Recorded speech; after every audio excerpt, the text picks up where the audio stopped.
When you're sick and you really, really, really want water, you really, really want that cold water, but that cold water will increase you in sickness, and the doctor holds it back from you, knowing that it's not good for your condition right now. But when you're in that pain, can you see outside of that pain? No, that pain is influencing your thought process, your spirituality, your perspective on life, your perspective on death. You're seeing everything through that lens of pain.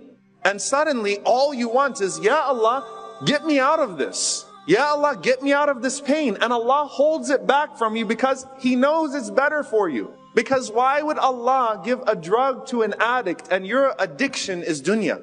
Why would Allah subhanahu wa ta'ala feed your addiction? And many times we think to ourselves, we see a person who's in ease and we see a person who's in hardship. And essentially, and this is one of the very powerful lines of Ibn Ata'illah Iskandari rahimahullah ta'ala. He said that throughout the world's history, Allah subhanahu wa ta'ala overwhelms one group of people with ease and He overwhelms one group of people with hardship, and you rarely find people in between. What does that mean? You know, if you study history, economic inequality is nothing new. It existed. It's existed throughout our world history. Usually the rich are filthy rich and the poor are really poor. That's the way the world has worked. The elite usurp the resources that exist in the world, and usually the richest people in the world are 1 or 2%. Now perhaps that inequality gap is larger now than it's ever been before, but it's always existed. It existed in the society of the Prophet ﷺ. It existed in this society before now. It's existed throughout most of the world and throughout history,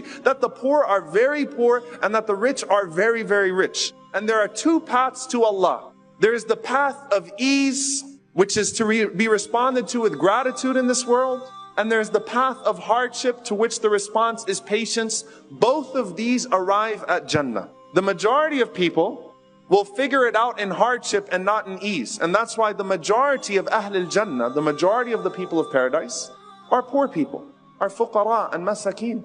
They make up the majority, because it's easier to be distracted by wealth than it is to be distracted by hardship. It's far easier. Now, if these are the two paths to Allah, if I was to present a choice to each and every single one of you and say you can either be put in ease and be grateful, or you can be put in hardship and be patient, there isn't a single person in here, I think, that would say, I'll take the hardship and patience.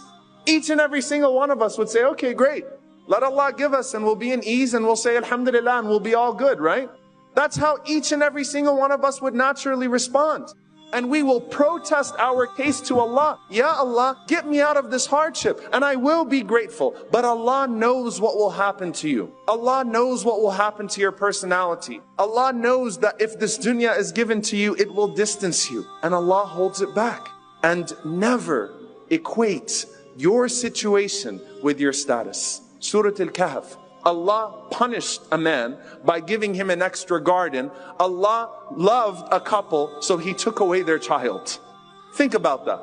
If you're that couple, and if you're that man whose gardens are increasing, and that couple who just lost a child, and Allah subhanahu wa ta'ala loves that couple, and this person is only further entrenching himself in disobedience and in disregard and ruining himself in the hereafter. But I want to throw something at you guys, inshaAllah ta'ala, with my last few minutes.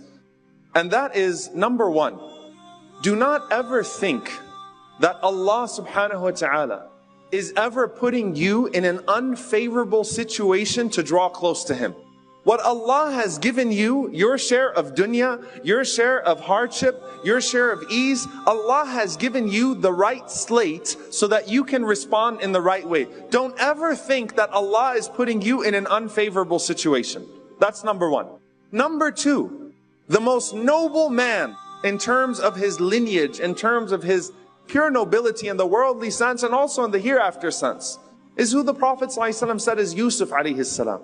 Allah mentions about, the Prophet ﷺ said about Yusuf alayhi salam that he is Nabiullah, the Prophet of Allah, the son of the Prophet of Allah, the son of the Prophet of Allah, the son of the Prophet of Allah. There's no man more noble than that. But subhanallah, the ulama say, look, شَرَوْهُ بِثَمَنٍ بَخْسٍ دَرَاهِمَ مَعْدُودَ. Yusuf alayhi salam is pulled out of a well, a slave. The one who's selling him doesn't value him, nor do the one who's purchasing him value him. Subhanallah, he's the product of a transaction. He's a noble man in the sight of Allah subhanahu wa ta'ala, the most noble lineage, a prophet of Allah. And the one who's selling him just wants to get rid of him, so he only values him at a few coins. And the one who's purchasing him doesn't see any value in him either, so he gives him a few coins. Yusuf is completely considered devalued in the worldly sense, while still maintaining great nobility in the sight of Allah, because this world and everything that is an indicator in this world is worthless to Allah. It is of absolutely no value to Allah. But here's the little twist I'm going to throw at you guys. Why in the world any of us living in this context that we're in right here would allow ourselves the idea or the luxury of dwelling in this idea that we are in the bottom 1% of the world? This group of people that's sitting right here is of the top 1% in terms of privilege in the world. Yet how many of us in our entitlement look to Allah subhanahu wa ta'ala and are saying, why me?